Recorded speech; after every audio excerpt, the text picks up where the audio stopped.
Ndio ndoma zinakaa. Ndoma inakuanga imewekwa hivyo chini. Ukinotice huku utaona kuna mauchafu zimemwagwa. Unaona hizo mauchafu? Si mauchafu, zinaitwa aje hizi? Ni mauchafu tu, tuziite hivyo. Zinakuanga za kuzuia ndio kusipatwe na diarrhea gwatia na githweli mwathani wa moyo. Ndio makwigwatia hizi weed. Hizi sasa hapa kuja mwagwa, una note hapa kuna very big difference. So hapo kuja mwagwa hizi mauchafu, hapo kumemwagwa hizo mauchafu. So hizi weed hizi zitakuja. We na madira ugafagi.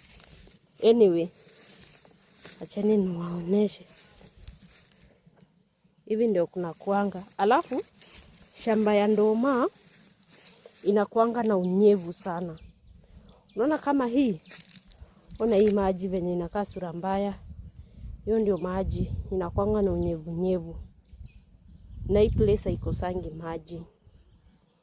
Sasa unaona kama hapa utu bado ni tudogo. Utu hatuna hizo nini? Hazina hizo ria. But hizi ni kubwa. Zinaekwa hizo mauchafu huko. Hizi bado hazijalimiwa. So hapa kunafaa kulimwe hivyo. Sasa kama hiyo imewekwa, mumajionea watu wenye mnaulizanga ndoma. Ile siku madhe atakuwa anakuja kuchimba, juu leo atoanishi ndoma, nitawaonesha. Leo nilikuwa nawaonesha venye kuna kaa. Sawa?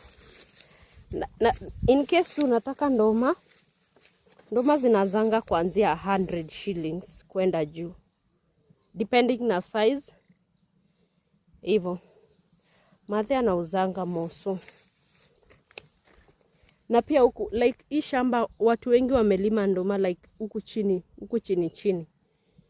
Twendeni huku hakujalimwa. So I think video yetu itaishia hapo. Kama uko na maswali uniulize, but sana juu mimi si mkulima, zingine nitakujibu, zingine sitajibu zenye sijui.